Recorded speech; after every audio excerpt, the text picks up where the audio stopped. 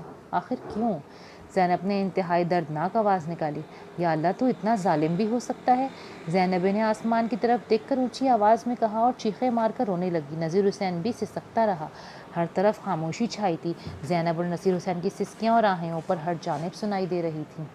تمام نوری مخلوق خاموش تھی اور حیران تھی۔ انسان کی جرأت پر وہ حیران ہو رہے تھے، جو ہر بات پر برملا بڑی سرکار کو ظالم کہہ رہے تھے اور اپنی زیادتیوں، تکلیفوں اور پریشانیوں کی وجہ بڑی سرکار کو مانتے تھے۔ وہ منتظر تھے کہ بڑی سرکار غصے میں آ کر کوئی حکم نہ جاری کرتے، مگر سفید روشنی بدستور روشن تھی اور اس نے نورانی مخلوق میں نورانی شعائیں نکال رکھی تھی، ماحول کو پرسکون بنا رہی تھی۔ اس کا مطلب تھا بڑی سرکار انسان کے شکووں کو سن کر غصے میں نہیں آئی تھی، بلکہ بڑے تحمل اور بردباری سے سب کچھ سن رہی تھی۔ ان کے لیے یہ بات بڑی حیرانگی والی تھی۔ وہ بھی خاموش رہے، مگر ان کے دل اندر ہی اندر مضطرب ہو رہے تھے۔ شام کا ملگجا اندھیرا ہر جانب پھیل رہا تھا۔ ہوا میں خنکی کی شدت بہت بڑھ گئی تھی، جس نے ماحول میں اس میں متحرک زندگی کو بھی قدرے سست بنا دیا تھا۔ زیادہ تر لوگ سر شام ہی اپنے گھروں میں دبک کر بیٹھ جاتے تھے۔ جوں جوں شام بڑھنے لگی تھی، دھند نے بھی ماحول کو اپنی لپیٹ میں لے لیا تھا۔ فریہ اپنے بیڈ روم میں ہیٹر کے سامنے فلور کشن پہ بیٹھی تھی اور وہ اپنے سامنے رکھے بہت سارے اخبارات کو دیکھ رہی تھی، جس میں انتہائی نمایاں انداز میں اس کی تصاویر شائع ہوئی تھیں اور اس کے بارے میں انتہائی تعریفی کالمز شائع ہوئے تھے۔ اور اخبار نے اس کی خدمات کو بھرپور انداز میں خراج تحسین پیش کیا تھا۔ صبح سے اس کے موبائل پر مبارکباد کے فون کالز موصول ہو رہے تھے اور اب اس نے موبائل آف بھی کر دیا تھا۔ وہ ایک اخبار اٹھاتی، اس میں اپنی تصویر دیکھتی، اپنے بارے میں رپورٹ پڑھتی، گہری آہ بھرتی اور دوسری اخبار کی جانب مڑ جاتی۔ اس نے یقین بات دیکھ رہے 5-6 اخبارات پر یوں ہی نظر دوڑائی اور ایک جانب رکھ دیے، اور ہر اخبار نے اس کے دل کے اندر کا قد بڑھا دیا تھا۔ کسی اخبار نے اسے انسانیت کا مسیحا لکھا تھا، کسی نے دکھی دلوں کا مرہم، کسی نے امید کی کرن۔ الغرض ہر اخبار نے اسے بھرپور خراج تحسین پیش کیا تھا۔ اس کی آنکھوں سے آنسو بہہ نکلے۔ کبھی کبھی انسان کو خود بھی معلوم نہیں ہوتا کہ وہ جو کام کر رہا ہے کس لیے کر رہا ہے، اور اس کا محرک کیا ہے، اس کا مقصد کیا ہے، اور وہ کیوں اتنی جدوجہد کس کے لیے کر رہا ہے۔ دنیا سمجھتی تھی کہ وہ انسان کی فلاح و بہبود کے لیے یہ کام کر رہی ہے، مگر وہ جانتی تھی کہ وہ کس کے لیے یہ سب کر رہی ہے، اپنی بیکار زندگی کو مصروف بنانے کے لیے۔ اس نے عاصم کی یاد میں عزم کے نام سے اب نارمل بچوں کے لیے ایک فلاحی ادارہ قائم کیا تھا۔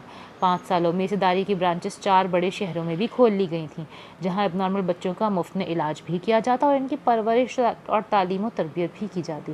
شدید ذہنی معذور بچوں کے لیے نرسنگ کیئر سینٹر قائم کیے گئے تھے۔ فریہ نے خود آرکیٹیکچر میں زبردست نام اور شہرت حاصل کی تھی۔ وہ اپنی کمائی ان اداروں پر خرچ کرتی یا مخیر حضرات اس کے معاونت کرتے۔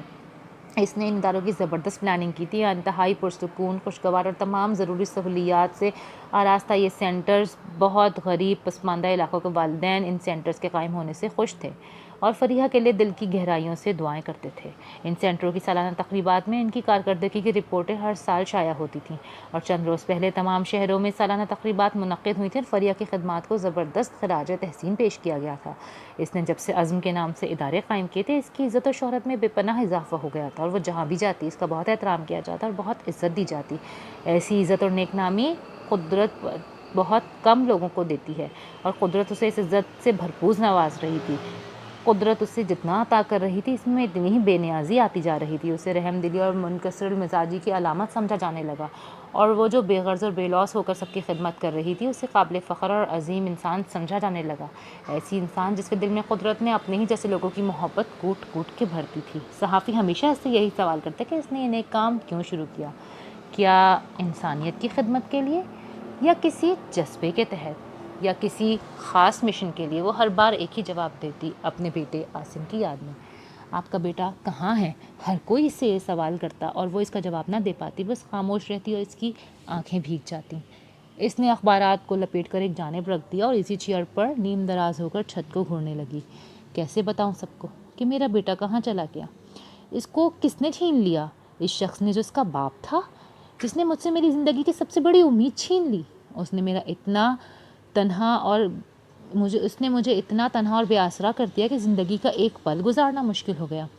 اسے یاد آنے لگا کہ عاصم کے بعد وہ گھر آنے کے بجائے رات دیر تک آفس میں بیٹھی رہتی، نہ کام کرنے کو دل چاہتا اور نہ ہی آرام کرنے کو، نہ اسے نیند آتی اور نہ ہی کھانا کھانے کو دل چاہتا۔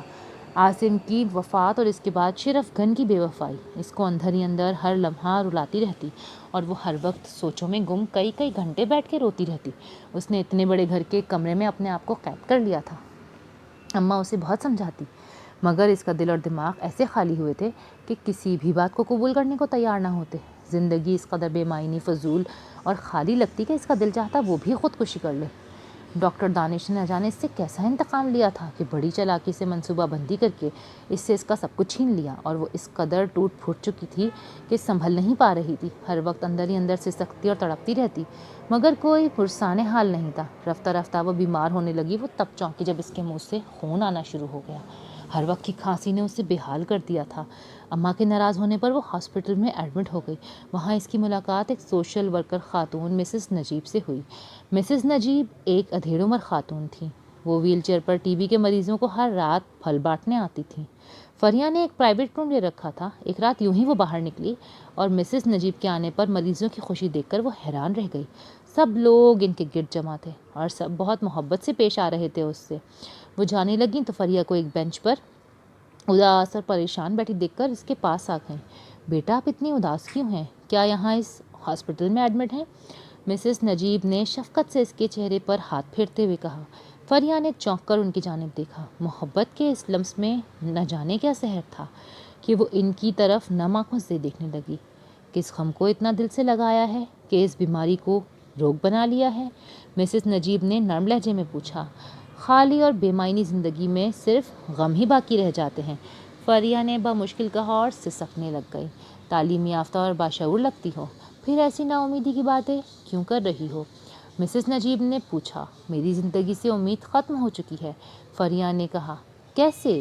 ایک شخص نے جو کبھی میرا شوہر تھا مجھ سے میرا سب کچھ چھین لیا۔ اب کچھ بھی باقی نہیں رہا سوائے مایوسی، بے بسی اور سوچوں کے، فریہ نے افسردگی سے جواب دیا اور کھانسنے لگی۔ انسان سے اس کی امید چھین سکتا ہے مگر اللہ نہیں، مسز نجیب پرسکون لہجے میں بولنے لگی تو چونک کر ان کی جانب اس نے دیکھا۔ اس کا دل جیسے ٹھہر سا گیا۔ ان کی بات سن کر اس کے دل میں کہیں اپنا گھر کر رہی تھی۔ ایک رات ڈاکو ہمارے گھر آ گئے۔ میرے شوہر اور میرے جوان بچے کو انہوں نے گولیاں مار دیں۔ میں بھاگنے لگی تو میری دونوں ٹانگوں پر فائر کر دیا۔ ہمارا سب کچھ لوٹ کر لے گئے۔ میں زندہ لاش کی مانند تڑپتی رہی، بستر سے ہی نہیں اٹھ پائی تھی۔ اس قدر مایوس ہو گئی کہ مرنے کی دعائیں کرتی، خدا سے ہر وقت شکوے کرتی کہ اس نے میری ہری بھری ہستی بستی زندگی کو اجاڑ دیا۔ پھر اس خدا نے مجھے حوصلہ دیا۔ میرے شوہر بہت اچھے انسان تھے، غریبوں کا بہت خیال رکھتے تھے۔ ہر ویکینڈ پر اس ہسپتال میں ہم دونوں آتے تھے اور مریضوں کی ضروریات پوری کرتے تھے۔ ان کی وفات کے بعد میں پورے 2 ماہ بعد یہاں آئی تو ہاسپٹل سے فون آنے لگا کہ مریض نجیب صاحب کا پوچھتے ہیں، اور پھر ان کی یاد میں ہر روز یہاں آتی ہوں۔ ہماری ایک فلور مل ہے اور گاؤں میں زمینیں ہیں۔ میں اپنی زیادہ تر آمدنی ان غریبوں پر خرچ کر دیتی ہوں اور خوش ہو جاتی ہوں کہ خدا نے مجھے ان کے لیے ایسی امید اور ایسی خوشی بنایا ہے جو مجھے اندر سے خوش کرتی ہے۔ ان کی دعائیں مجھے زندہ رکھے ہوئے ہیں۔ اب میں اپنے مرنے کی نہیں بلکہ زندگی کی دعائیں کرتی ہوں۔ میرے مر جانے سے ان کا بہت کچھ چھن جائے گا، اس لیے بیٹا لوگوں کے لیے ایسی امید بن کر جیو جو تمہیں کبھی مرنے نہ دے، اور تمہاری امید تمہارے اندر سے اس سے طلب کرو۔ مسز نجیب نے محبت سے اس کو اپنے ساتھ لگایا اور بہت دعائیں دے کر چلی گئیں۔ فریہ کے دل میں اچانک کچھ ہونے لگا، نیا جوش جذبہ پیدا ہونے لگا۔ اس عورت کے پاس تو سب کچھ اچھا تھا جو چھن گیا، اور میرے پاس تو کچھ بھی اچھا نہیں تھا۔ بدترین شوہر، معذور بیٹا اور گرگٹ کی طرح رنگ بدلنے والا، محبت کا نام نہاد دعوے دار۔ وہ گہری سوچ میں ڈوب گئی۔ اس کے اندر مثبت تبدیلی پیدا ہونے لگی۔ وہ ہر شام مسز نجیب کی شدت سے انتظار کرتی اور ان سے باتیں کرتی۔ ان کی باتوں سے اسے حوصلہ ملتا۔ وہ جلد صحت یاب ہونے لگی اور مسز نجیب کے مشورے سے ہی اس نے عاصم کی یاد میں عزم جیسے ادارے کی بنیاد رکھی۔ مسز نجیب نے ہی اس کا افتتاح کیا۔ وہ بہت خوش تھیں کہ فریہ زندگی کی طرف واپس لوٹ رہی ہے۔ مسز نجیب کو فوت ہوئے 2 سال ہو گئے تھے، مگر آج بھی فریہ کے اندر وہ زندہ تھیں، ایسی امید بن کر جو اسے کبھی مایوس نہیں ہونے دیتی تھی۔ ویل چیئر پر اپنے بیمار، لاغر اور معذور جسم کے ساتھ وہ لوگوں کو امید کا پیغام دیتی تھی۔ فریہ ان کی ہی ڈگر پر چل رہی تھی۔ اسے نہ شہرت کی طلب تھی، نہ نام کی خواہش، اور نہ ہی کوئی اور ہوس۔ وہ تو مایوس لوگوں کی آنکھوں میں امید کی کرنیں دیکھ کر ہی خوش ہو جاتی تھی۔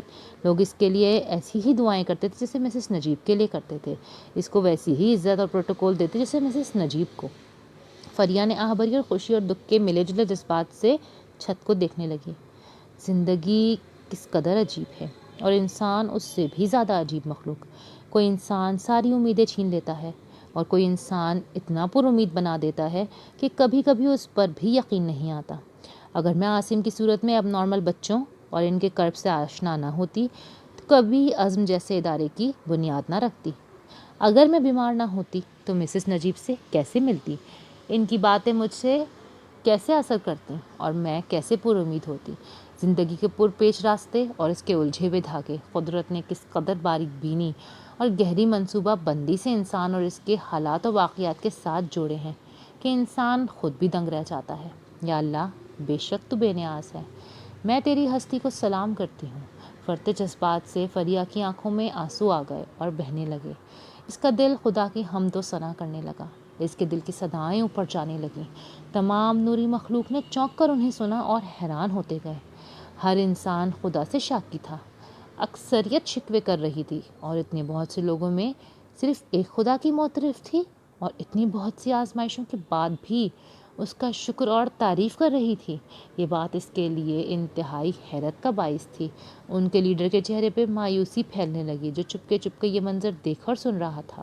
سب نے سفید روشنی کی طرف دیکھنے کی کوشش کی، مگر ان میں اتنی ہمت نہیں تھی کہ اس کی جانب آنکھ بھر کے دیکھ سکتے۔ روشنی ایک دم زور سے چمکی، جیسے یہ باتیں اور منظر دیکھ کر مسکرا رہی ہو، اور ہر طرف انتہائی خوشگوار تاثر پھیلنے لگا۔ شاہی دربار میں سراسیمگی کا عالم تھا۔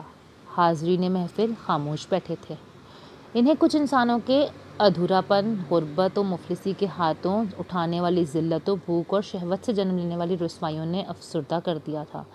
انسان کس لیے اور کیوں اتنا کرب اٹھا رہے ہیں؟ اتنی اذیتوں کا حاصل کیا ہے؟ جنم لینے سے مرنے تک صبر آزما کٹھن مراحل سے گزرنے کی وجہ کیا ہے؟ اور کون اس کا ذمہ دار ہے؟ کیا انسان خود یا کوئی اور؟ وہ اپنی ہی سوچوں میں گم تھے اور منتظر تھے کہ بڑی سرکار کے دربار سے ان کی سوچ کے بارے میں کیا رائے آتی ہے، مگر ہم نہیں تو کوئی نہیں، اور کوئی رائے نہیں ملی، اور نہ ہی کوئی فرمان جاری ہوا۔ ہر طرف بس خاموشی ہی خاموشی چھائی ہوئی تھی۔ اچانک مختلف صداؤں کا شور بلند ہوا۔ وہ بغور سننے لگے اور حیرت سے نیچے دیکھنے لگے۔ چاند کی 14ویں رات تھی، اور چاند کی چاندنی نے رات کو تاریکی کی ساتھ خوبصورت اور نرم لطیف ٹھنڈی روشنی سے بھر دیا تھا اور منور کر دیا تھا۔ حسن، خوبصورتی، لطافت کے سحر انگیز احساس نے پورے ماحول کو سرشار کر دیا تھا۔ حویلی میں رقص و سرور کی محفل عروج پہ تھی۔ 2/3 رات گزر چکی تھی۔ گھنگروؤں کی جھنکار، ڈھولک کی تھاپ، طبلے کی تال اور آواز کے سر اور جادوئی سحر نے ایک حسین تاثر پیدا کر دیا تھا۔ حاضرین محفل 2 رقاصاؤں کے رقص اور ان اداؤں سے جی بہلا رہے تھے، خوش اور مسرور ہو رہے تھے۔ رقاصاؤں کی شوخ و چنچل اداؤں پر ان کے دل بغ بغ ہو رہے تھے۔ حویلی کی 3ری منزل پر موجود رقص ہال میں عیش نشاط کی محفل سرگرم تھی، اور حویلی کے پچھواڑے میں شب غم اپنی تمام تر اداسیوں اور مایوسیوں کے ساتھ ڈیرا ڈالے ہوئے وہاں رہنے والی طوائفوں کے دلوں کو اور افسردہ بنا رہی تھی۔ چھوٹے چھوٹے کمروں میں رہنے والی طوائفیں اپنے آپ کو بند قفس میں پھڑپھڑاتے پر کٹے پرندوں کی مانند مبہوت اور بے بس پا کر سسک رہی تھیں۔ کچھ ہنس گا رہی تھیں، کچھ گڑ گڑا کر گلے شکوے کر رہی تھیں۔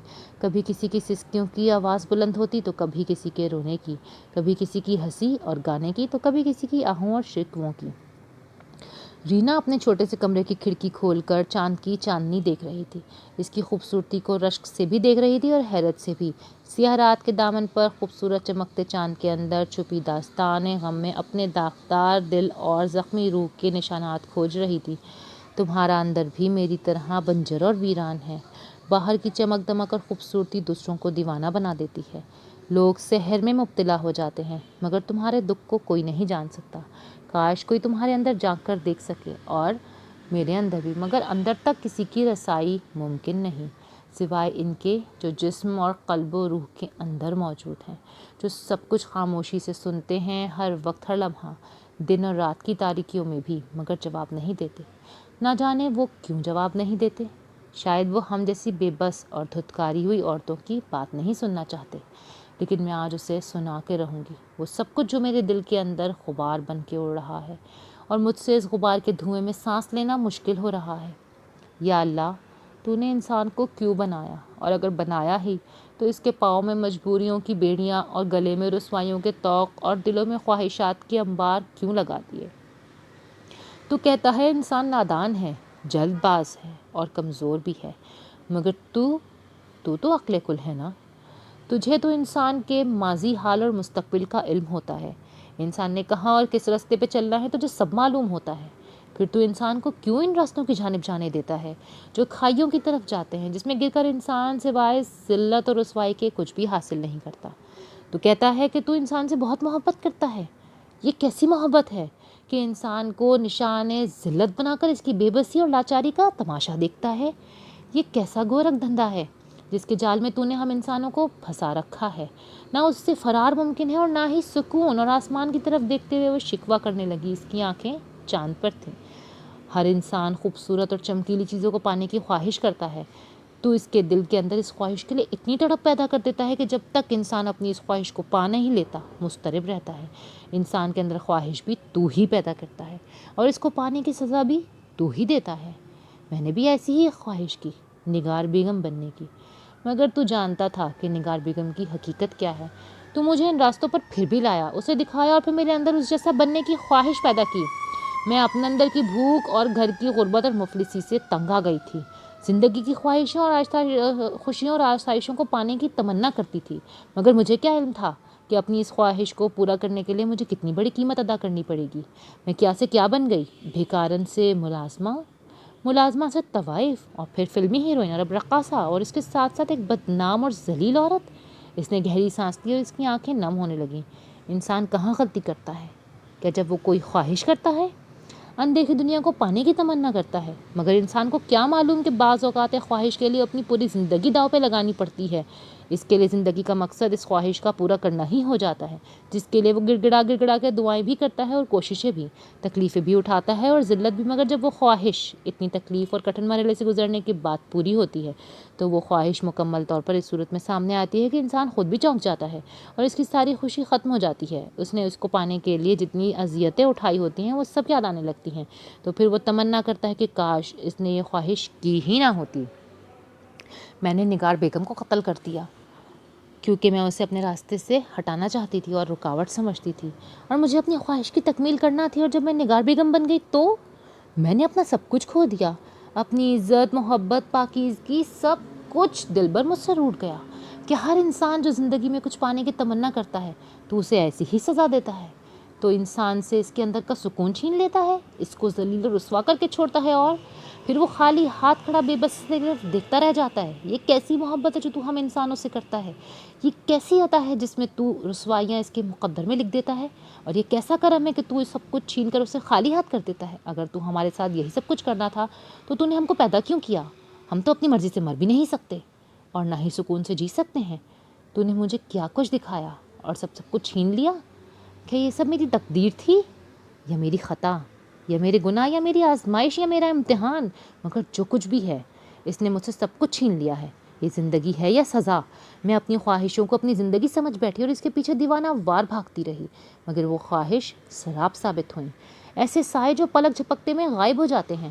میں مانتی ہوں میں نادان تھی، کچھ سمجھ نہیں سکی، مجھے کسی بھی شے کا علم نہیں تھا اور نہ ہی تجربہ، مگر میری ایک بھول کو نے اتنی کڑی سزا بنا دی، ایسی سزا جس کے بعد کوئی سزا و جزا نہیں رہتی۔ زندگی کی آخری سانسوں تک تو نے میرے اندر ایسی آگ بھڑکا دی ہے جس کے شعلے ہر وقت مجھے اپنی لپیٹ میں رکھتے ہیں، جو کبھی ٹھنڈی نہیں پڑے گی، جس کی تپش سے میرا دل اور روح ہر وقت جلتی رہے گی۔ تو نے مجھے ایسے پچھتاوے دے دی ہیں جو کبھی ختم نہیں ہوں گے، ایسی تنہائی اور اداسی میرے اندر بھر دی ہے کہ دنیا کی کوئی رنگ برنگی محفل بھی اس اداسی اور تنہائی کو ختم نہیں کر سکے گی۔ میرے اندر سے تمام امیدوں کو تو نے ختم کر دیا۔ امیدوں کے سہارے انسان جیتا ہے، انسان مرنے نہیں دیتا اگر اس کو امید ہوتی ہے تو، اور میرے اندر تمام امیدیں دم توڑ چکی ہیں۔ اب زندگی کی آخری سانسوں تک اپنے آنسوؤں سے پچھتاووں پر میں روں گی۔ میں ایسے کٹہرے میں کھڑی ہوں جہاں میں مجرم ہوں اور نہیں بھی، میں نے گناہوں کی دلدل میں قدم رکھا اور اس میں دھنستی چلی گئی، مگر تو نے مجھے نہیں بچایا۔ تو مجھے بچانے والا ہے نا؟ تو کہاں تھا؟ تو نے کیوں نہیں دیا میرا ساتھ؟ تو نے مجھے میرے حال پہ چھوڑ دیا اور میں کٹی پتنگ کی طرح ادھر ادھر پھرتی رہی۔ اب اتنی شکستہ حالت میں گری ہوں کہ کوئی پرسان حال نہیں میرا۔ میں فریب پہ فریب کھاتی رہی، اپنے آپ سے، رگوں سے اور لوگوں سے، اور تو نے بھی مجھے فریب کھانے دیا۔ قوس و قزح کے رنگ دکھا کر میری زندگی کے رنگ چھین لیے۔ تو نے میرے ساتھ اچھا نہیں کیا، مجھے کہیں بھی تھوڑی سی رعایت نہیں دی، میری خواہشوں کو پورا کر کے بھی مجھے ادھورا چھوڑ دیا۔ وہ پھوٹ پھوٹ کے رونے لگی۔ اس کی آہوں اور سسکیوں کی آواز سن کر بڑی سرکار کے شاہی دربار کے حاضرین افسردہ ہو گئے اور حیرت سے ایک دوسرے کو دیکھنے لگے۔ ہائے ربا، مجھ دکھیاری کی بھی فریاد سن۔ تمام حاضرین نے چونک کر اس آواز کو سنا اور اس کی طرف دیکھنے لگے۔ رات کی تاریکی ختم ہونے کو تھی، پو پٹنے کو تھی، ہر طرف مل گجا سا اندھیرا تھا۔ دن اپنی باری کا انتظار شدت سے کر رہا تھا کہ کب رات ختم ہو اور کب وہ نمودار ہو۔ برکت صحن میں چارپائی پر لیٹی کراہ رہی تھی، تڑپ رہی تھی، اس کے آنسو شدت سے بہہ رہے تھے۔ کبھی وہ بےتاب ہو کر اٹھ بیٹھتی، پھر لیٹ جاتی اور لیٹ کر آسمان کی طرف بے قراری سے دیکھنے لگتی۔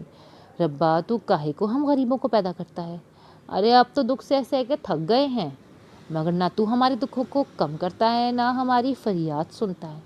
اتنے دکھ، کلیجہ پھٹے جا رہا ہے، مگر نہ اس بڈھے جسم سے جان نکلتی ہے، نہ دکھ ختم ہوتے ہیں۔ ارے تو نے سارے دکھ غریبوں کے لیکھوں میں ہی کیوں لکھ دیے ہیں؟ کچھ تو رہنے دیتا۔ پتہ نہیں ہم نے کیا گناہ کیے ہیں، کیا ظلم کیے ہیں جو تو ہم سے غصہ ہوئے جا رہا ہے، ہماری طرف دیکھتا ہی نہیں، ہماری سنتا ہی نہیں۔ وہ سسکنے لگی۔ ہائے، میری رانی کو گئے اتنے سال ہو گئے، نہ وہ ملی نہ اس کی خبر آئی۔ ارے کہاں چلی گئی؟ اسے زمین کھا گئی یا آسمان نکل گیا؟ میری جوان جہان دی گم ہو گئی، اس کی یاد میں رو رو کے میری اکھیوں کا پانی خشک ہو گیا۔ پر تجھ کو مجھ بڑھیا پہ رحم نہیں آیا۔ تو کب مجھ پہ رحم کہے گا؟ ربا، کس کو روں، گڈی کو یا رانی کو؟ گڈی میری دی کیسی سونی جوان تھی، ظالموں نے اتنا ظلم کیا اور تو دیکھتا رہا۔ تو نے کسی کو سزا نہیں دی، کسی سے نہیں پوچھا۔ ہائے، ہم تیرے کتنے بے بس بندے ہیں، جس کے پاس 4 پیسے بھی نہیں تھے کہ پولیس میں رپٹی لکھوا دیتے۔ میری جوان جہان دی مٹی کے اندر دب گئی، سب بھول گئے۔ پر میں کیسے بھولوں جسے میں نے پیدا کیا، اسے پالا، اپنی دھی کو؟ مر گئی وہ اور میں بڈھی زندہ رہ گئی۔ تو میری جان لے لیتا، پر اس کو تو چھوڑ دیتا۔ اس کی شادی بھی بنائی تو اس بدمعاش رمجو کے ساتھ، جس نے اس کو مار مار کے ادموا کر دیا۔ وہ اور نجو خوش باز پھرتے ہیں، مگر میری دھی تو چلی گئی۔ دن نمودار ہو رہا تھا اور سورج کی پہلی کرنوں نے ماحول کو روشن کرنا شروع کر دیا تھا۔ اس کے پاس پپو اور مجو چارپائیوں پہ سو رہے تھے۔ وہ اب کافی بڑے ہو چکے تھے۔ پپو 10 سال کا اور مجو 12 سال کا ہو گیا تھا۔ پپو ایک درزی کے پاس سلائی سیکھتا تھا اور مجو ایک چھوٹے ہوٹل میں کام کرتا تھا۔ اس نے آہ بھر کے اپنے بچوں کی طرف دیکھا۔ ہائے رے، کیسے بد نصیب بچے ہیں، جن کو نہ پیٹ بھر کے روٹی نصیب ہوتی ہے، نہ تن ڈھانپنے کو کپڑا۔ سوچا تھا سجو ڈرائیوری سیکھ کر کمانے لگے گا تو مجھ نصیب و جلی کے دن بھی پھر جائیں گے، مگر وہ تو شادی بنا کر اپنی دلہن کے ساتھ یہاں سے چلتا بنا۔ بولتا تھا اماں کب تک تیرا اور تیرے بچوں کا پیٹ پالوں، اب مجھے اپنے بچوں کی فکر بھی تو کرنی ہے۔ برکتیں سسکنا شروع ہو گئی۔ وہ بھی ٹھیک ہی کہتا ہے، بچہ سا تھا جب سے بھیک مانگنے نکلتا تھا، چھوٹے چھوٹے ہاتھ لوگوں کے آگے پھیلاتا تھا تو میرا دل کتنا روتا تھا، مگر ملکے نے سب کو ہی اس دھندے پہ لگا دیا تھا۔ میں خوش ہوں، اب نوکری تو کرتا ہے، اس کے ہاتھ میں ہنر ہے، وہ بھیک نہیں مانگتا، مگر ماں کو ماں نہیں سمجھتا، ایک بوجھ سمجھتا ہے، کبھی بھول کر بھی نہیں آتا۔ اسے خبر ہی نہیں کہ ماں کی جدائی کیا ہوتی ہے اور میں اس کی جدائی میں کتنا روتی ہوں۔ جدا تو وہ نمانا بھی ہو گیا جس کا کوئی قصور ہی نہیں تھا، نہ جانے وہ کہاں ہوگا۔ ملکے نے تو اس کے ساتھ بڑا ہی ظلم کیا، مجھے اسے اپنی گود میں بھی نہیں لینے دیا اور نہ دودھ پلانے دیا، نہ جانے اسے کہاں پھینکایا۔ ہائے ربا، اتنا چھوٹا بچہ کہاں گم ہو گیا؟ ہائے میرے بچوں کو تو کسی کی نظر کھا گئی، سبھی گم ہو گئے، کوئی کہیں تو کوئی کہیں۔ ہائے میں نے کسی کے ساتھ کبھی جرم نہیں کیا اور تو نے میرے ساتھ اتنا بڑا جرم کیا۔ ملکہ مجھے ہی الزام دیتا تھا کہ میں نے ایسا بچہ پیدا کیا۔ تو بتا، کیا اس میں میرا قصور تھا؟ کیا میں نے کوئی گناہ کیا تھا جس کی سزا تو نے مجھے ایسے بچے کی صورت میں دی؟ کیا میں نے کوئی گناہ کیا تھا ایسا؟ سورج کی تیز روشنی آنکھوں میں چبھنے لگی۔ پپو اور مجو آنکھیں ملتے ہوئے اٹھ بیٹھے اور منہ ہاتھ دھو کر ناشتہ کر کے کام پہ چلے گئے۔ برکتیں بڑی مشکل سے اپنے آپ کو گھسیٹ گھسیٹ کر چل رہی تھی۔ جب سے اس کے کولہے کا آپریشن ہوا تھا وہ ٹانگ گھسیٹ کر مشکل سے چل لیتی تھی۔ وہ گھر میں بیٹھ کر کڑھائی کا کام کرتی، پپو مجو اور وہ مل کر مشکل سے گھر کا خرچہ چلاتے تھے۔ شوہر بھی ایسا ملا تھا جو بہت لالچی، خود غرض اور کمینہ انسان تھا، جس کے سینے میں دل نہیں پتھر تھا۔ اس نے کبھی ان لوگوں کی خبر ہی نہیں لی۔ مٹھو کمائی کرنے بڑے شہر چلا گیا۔ اسے سال ہونے کو آ رہا تھا مگر وہ کبھی کبھار آتا، نہ ماں کو کوئی پیسہ دیتا اور نہ ہی بہن بھائیوں کو۔ وہ شہر میں کہیں اچھی نوکری کرتا تھا مگر 6-7 ماہ سے وہ گھر نہیں آیا تھا۔ برکتے نے سجو کو بہت پیغام بھیجے اور اس کا پتہ کرنے کو کہا۔ وہ جو خبر لایا اسے سن کر برکتے کے پاؤں تلے سے زمین نکل گئی۔ اس نے نشہ کرنا شروع کر دیا تھا، جو کماتا تھا وہ نشے میں اڑا دیتا۔ اٹھتے بیٹھتے وہ اس کے لیے دعائیں کرتی تھی کہ وہ ٹھیک ہو جائے۔ وہ اچھا خاصا اس کے پاس سے گیا تھا، نہ جانے وہاں جا کر کیوں بھٹک گیا۔ وہ کس کس کو روتی، اس کی آنکھوں سے آنسو خشک نہیں ہوتے تھے۔ شب وہ کسی کے گھر کام کرتی تھی، اچھے پیسے کما لیتی تھی مگر وہاں اس نے کسی ملازم کے ساتھ شادی کر لی۔ وہ اس کے ساتھ کوٹھی کے سرونٹ کوارٹر میں رہتی تھی، دونوں خوش تھے۔ وہ کبھی کبھار برکتے سے ملنے آ جاتی۔ برکتے کے پاس صرف پپو اور مجو تھے اور دونوں ہی معذور تھے مگر تھوڑا بہت کما ہی لیتے تھے، جس سے بمشکل گزارا ہو جاتا اور زندگی کی گاڑی چلنے لگتی۔ مگر اس گاڑی میں اس کے ساتھ سفر کرنے والے اس کے بچے گم ہو گئے تھے، سب بکھر گئے اور اس کی زندگی کا ساتھی ملکہ، اس نے تو کبھی پلٹ کر خبر ہی نہیں لی۔ بھاگی کے ساتھ زندگی گزار رہا تھا، اسے نہ برکتے کی پرواہ تھی نہ بچوں کی۔ اس کے نزدیک نہ رشتے اہم تھے اور نہ ہی انسانوں سے اپنی زندگی، اپنی خوشیاں اور اپنا کھانا پینا عزیز تھا۔ ایسے بے فکر انسان کو نہ اولاد کے بچھڑنے کا غم تھا اور نہ اس کے مرنے کا، نہ کسی کے گم ہونے کا، نہ کسی کے معذور ہونے کا۔ ایسے بے حس انسان کو دوسرے احساس انسان دیکھ کر حیران رہ جاتے کہ یہ کس مٹی کا بنا ہوا ہے، جس پر نہ کسی بات کا اثر ہوتا ہے، نہ کسی دکھ کا، اور نہ ہی آنکھ میں کوئی آنسو آتا ہے۔ وہ اپنی ذات میں مگن رہنے والے چوپائے نما انسان لاپرواہی سے اپنا وقت گزارتے ہیں اور کچھ لوگوں کو دکھ اندر ہی اندر مار دیتے ہیں، جیسے برکتے کو، جس کی ہر سانس سے آہیں نکلتی تھیں اور بات بے بات آنکھوں سے آنسو ٹپک پڑتے تھے۔ دل ہر وقت پریشان رہتا، کسی کے غم کو بھولے اور کس کے غم کو یاد کرے۔ کچھ غم انسان بھلائی نہیں بھول سکتا اور اندر ہی اندر انسان کو دیمک کی طرح کھاتے رہتے ہیں، انسان کو کھوکھلا کر دیتے ہیں۔ برکتیں ہر رات یوں ہی گزار دیتی اور صبح دوپہر شام وہ چہرے اس کے سامنے ارد گرد منڈلاتے رہتے اور ان کے دکھ کو وہ اپنے سینے میں اتارتی بے دلی سے پھرتی رہتی، کام کرتی مگر دل ہر دم پریشان رہتا۔ تھک ہار کر خدا سے شکوے کرنے لگتی، ہر رات اپنے ایک ایک دکھ سناتی، ایک ایک بات اس کے آگے دہراتی۔ وہی باتیں کسی اور کو سناتی تو شاید وہ اکتا جاتا مگر کبھی اس کی چوکھٹ پر نہ آتا۔ مگر خدا کا حوصلہ بہت بلند ہے، وہ ہر انسان کے شکوے سنتا ہے خاموشی سے اور انسان اس سے کہتے نہیں تھکتا۔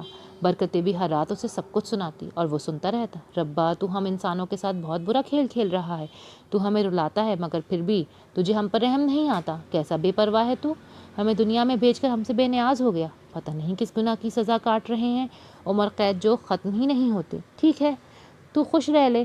برکتیں بے بسی سے آسمان کو دیکھ کر سسکنے لگی۔ حاضرین محفل کی آنکھیں برکتے کے دکھ کا سن کر اشکبار ہونے لگیں۔ انہوں نے بڑی سرکار کی پر عظمت اور شان و شوکت والی بلند آنکھوں کو چندھیا دینے والی روشنی کی جانب دیکھا۔ وہ پر امید تھے کہ برکتے کے شکوے سن کر کوئی جواب ضرور آئے گا مگر وہاں ہر طرف اطمینان کی فضا تھی۔ روشنی کی چمک میں تھوڑا سا ارتعاش پیدا نہیں ہوا تھا، وہ بدستور چمک رہی تھی جیسے مکمل طور پر پرمطمئن اور پر اعتماد ہو۔ حاضرین محفل حیران ہونے لگے، ان کے لیے اطمینان انتہائی حیران کن تھا۔ اچانک کسی کے سرپٹ بھاگنے، سیٹیاں اور تالیاں بجانے، ہانپنے کی آواز آنے لگی۔ سب نے حیرانگی سے اس کی جانب دیکھنا شروع کیا جہاں سے آوازیں بلند ہو رہی تھی۔ دوپہر کا وقت تھا۔ فردوس میلے کچیلے کپڑوں میں، بوسی داسی پھٹی پرانی چادر لیے خستہ حال گھر سے نکلی تو محلے کے چھوٹے بڑے بچوں نے اس پر آوازیں کسنا شروع کر دیں۔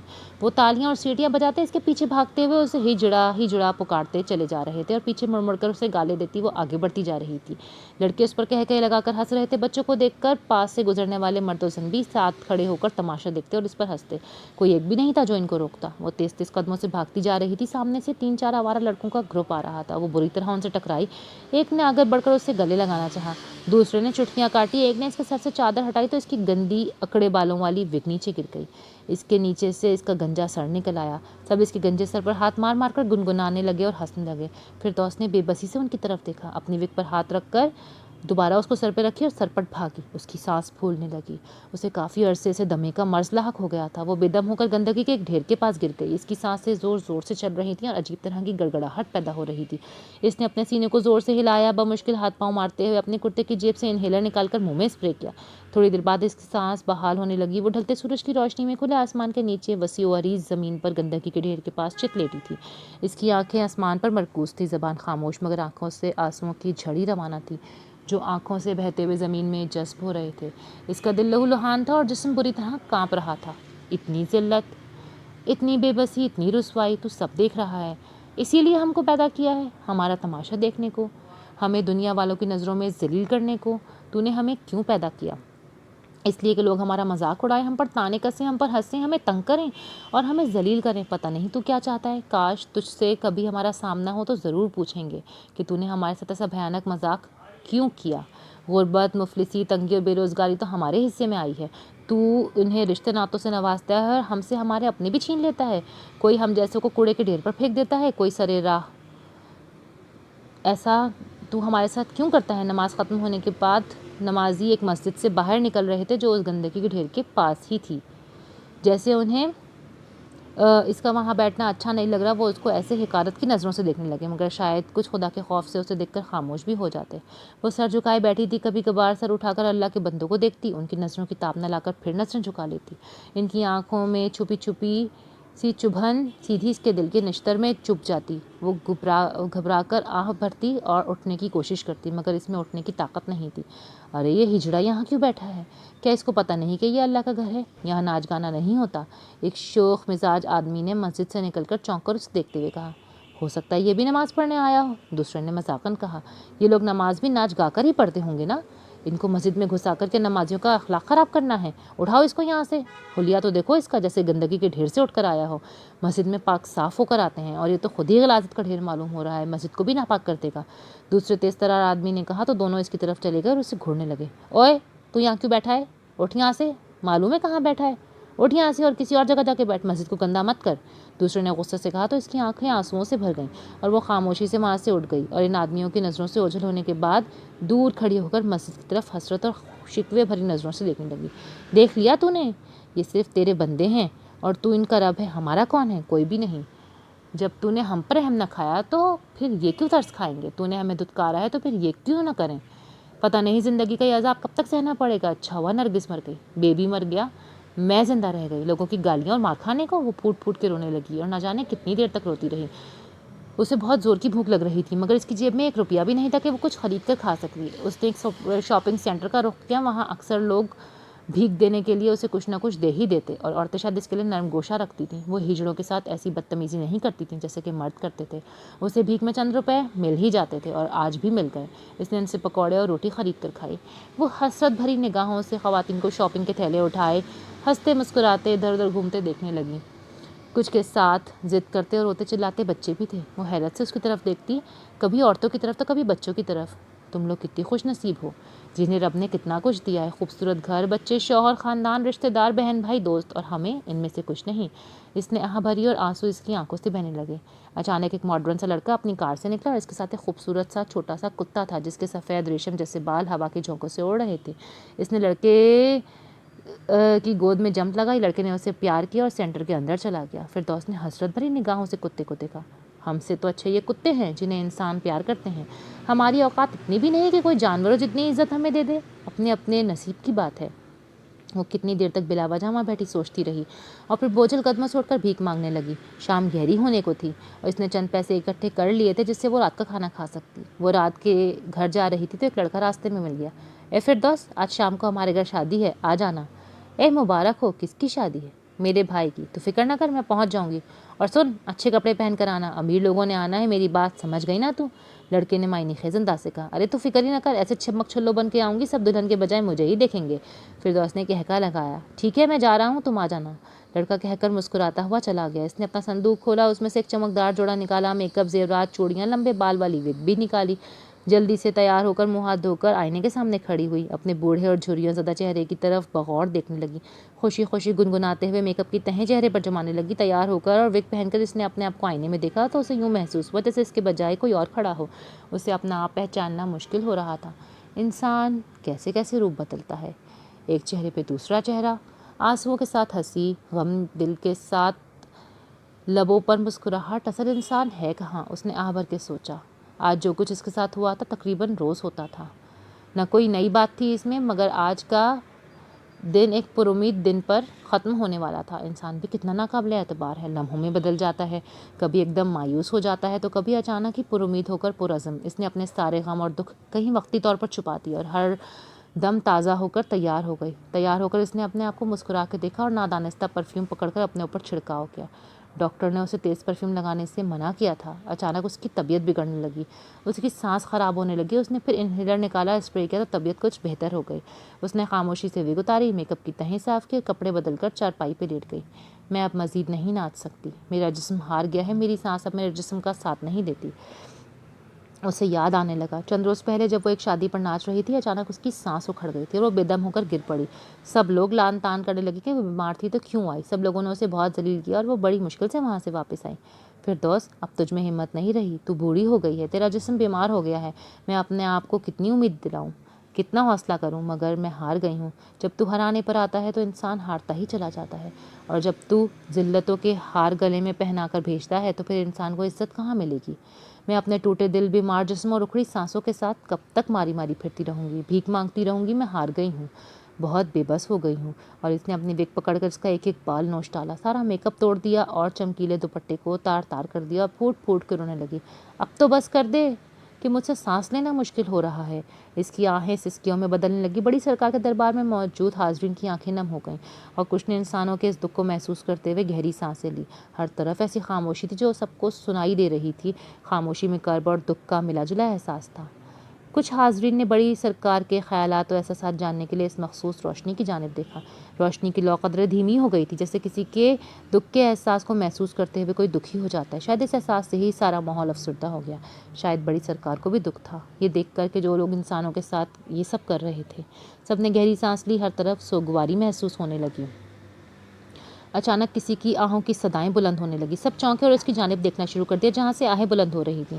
آدھی رات کا وقت تھا، ہر طرف گہری تاریکی چھائی تھی کیونکہ آج چاند نمودار نہیں ہوا تھا۔ آسمان پر گہرے بادل چھائے ہوئے تھے جنہوں نے چاند کو بھی چھپا دیا تھا۔ شاید آسمان کا دل بھی زمین والوں کے دکھ دیکھ دیکھ کر بادلوں سے بھر گیا تھا اور بھرپور انداز میں بارش برسا کر اس کا اظہار کرنا چاہتا تھا۔ ہلکی ہلکی ہوا چل رہی تھی، ہر طرف گہرا سناٹا تھا۔ شامو پارلر سے لوٹا تھا، وہ بہت تھکا ہوا تھا مگر پھر بھی اسے نیند نہیں آ رہی تھی۔ سینے میں عجیب سی گھٹن تھی، اسے یوں لگ رہا تھا جیسے اس کا سانس بند ہو رہا ہے۔ وہ اپنے محل نما گھر کے وسیع و عریض لان میں چکر لگانے لگا، اس کا دل افسردہ تھا۔ وہ آسمان کی طرف دیکھتا ہوا لمبی آہیں بھرنے لگا۔ مجھے تجھ سے کوئی شکوہ نہیں کہ تو نے مجھے کچھ نہیں دیا، تو نے مجھے بہت کچھ دیا ہے۔ باقی آئندہ۔ اگر آپ کو یہ پارٹ پسند آیا ہے تو please do like share and subscribe my channel. ملتے ہیں اگلی ویڈیو میں، تب تک کے لیے اللہ حافظ۔